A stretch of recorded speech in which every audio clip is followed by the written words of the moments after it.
जय श्री कृष्ण।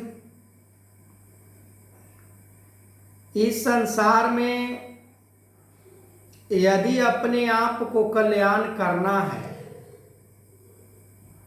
तो अपने गुरु के आगे समर्पण करना ही होगा।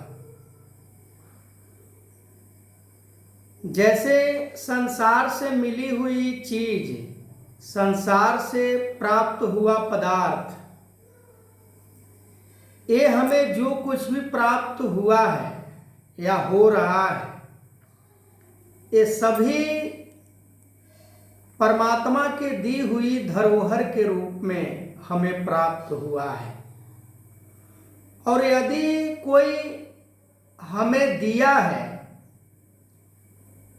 और फिर हमें देने का, लौटाने का जब बारी आता है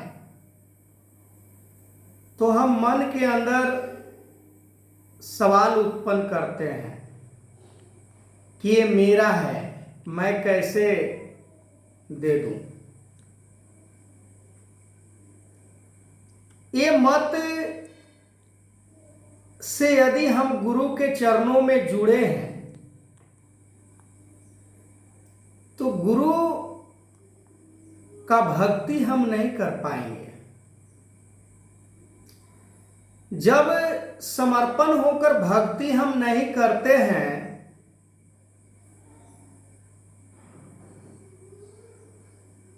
तो जिस कारण से, जिस वजह से हम गुरु से जुड़े होते हैं वो कार्य हमारा सफल नहीं हो पाता है, क्योंकि गुरु कह रहे हैं कुछ और हम करते हैं कुछ और, तो बात कहां बनने वाला है। पश्चिम को जाना है, अब पूरब की तरफ हम जा रहे हैं, तो क्या हम पश्चिम के दिशा में जा पाएंगे? नहीं जा पाएंगे। गुरु यदि हमें कह रहे हैं कि समर्पण होकर भक्ति करनी है तो हम इस बात को विश्वास नहीं करते हैं, हम इस बात को मानते नहीं हैं। और भेड़ियों की जैसे हमारी चाल बनी होती है, एक दूसरे को देखा देखी में हम पढ़कर काम को करते हैं। नाम तो हम देते हैं कि हम भी भक्ति कर रहे हैं, पर भक्ति का मोल नहीं होता है समर्पण के बिना। जैसे ये शरीर का कोई मोल नहीं होता परमात्मा के बिना, वैसे ही भक्ति का कोई मोल नहीं होता समर्पण के बिना।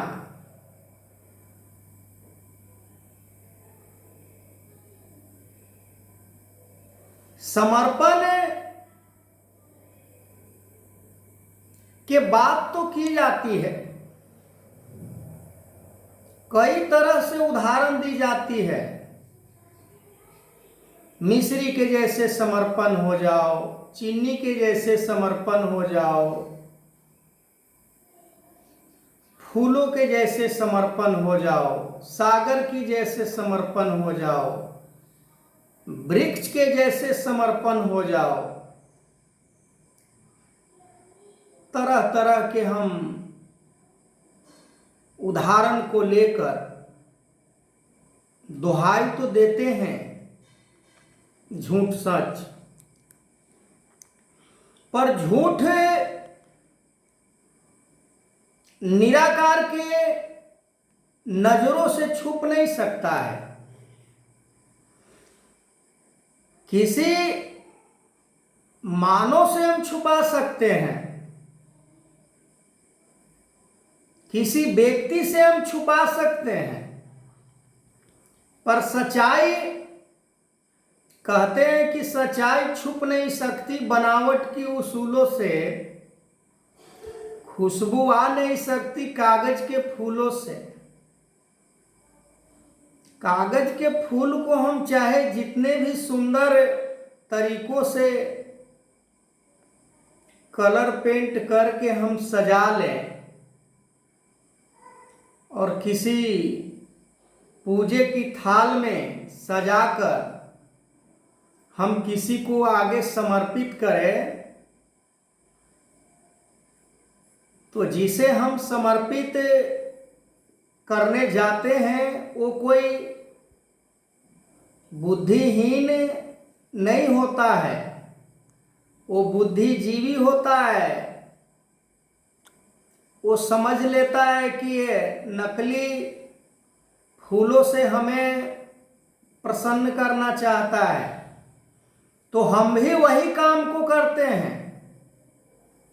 नकली भेष बनाकर असली के आगे पेश आना,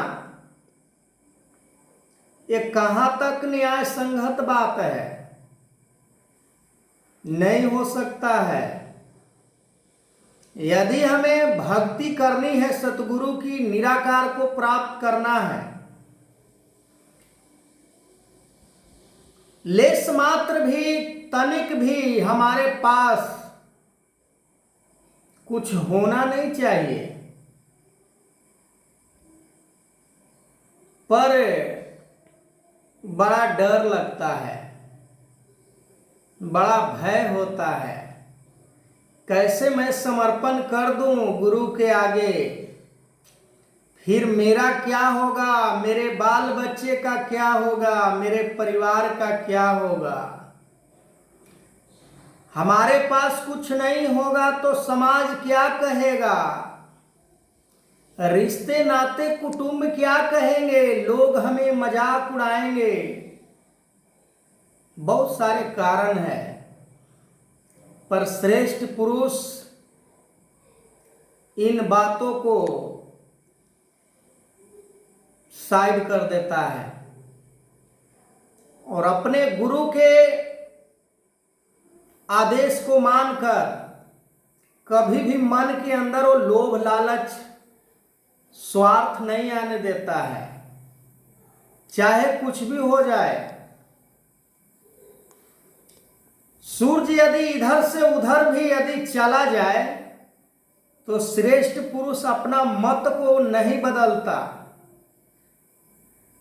वो चाहे कितने भी संसार के ठोकर को खाए, संसार में अनेकों प्रकार के उसे अपजस को भी सुनना पड़े, फिर भी वो अपना मत चेंज नहीं करता है, मत को नहीं बदलता है। एक बार गुरु के वचन को मान लेता है तो 1000 बार की आवश्यकता नहीं होती है। वचन गुरु का एक ही बार में होती है मानना। रोज रोज एक ही वचन को हम मानते रहें, फिर भी हम पूरे जीवन नहीं मान पाते हैं, क्या होगा? कौन सा खेल हम खेलते हैं? मानव जीवन को बेकार करने के लिए हम खेल खेल रहे हैं कि मानव जीवन को कल्याण करने के लिए हम ये सारे खेल को हम जीवन में कर रहे होते हैं? भगवान कृष्ण अर्जुन को यही बात समझाने का प्रयास कर रहे हैं कि अर्जुन, मन के अंदर से जो भी प्रश्न है तुम्हारा, जो भी, लेकिन परंतु ये सारा चीज हम पे छोड़ दो, मैं समझ लूंगा। तो जो गुरु के आगे जो बिक जाता है, फिर वो बिका हुआ चीज आपस नहीं होता है। जैसे बाजार से कोई सब्जी खरीद कर लाएं और उसे हम खा जाएं और फिर सोचे कि अब इसे मैं आपस कर दूं, तो कैसे होगा? ये सोचने वाली बात है, नहीं हो सकता है। तीर से निकली हुई, बाण से निकली हुई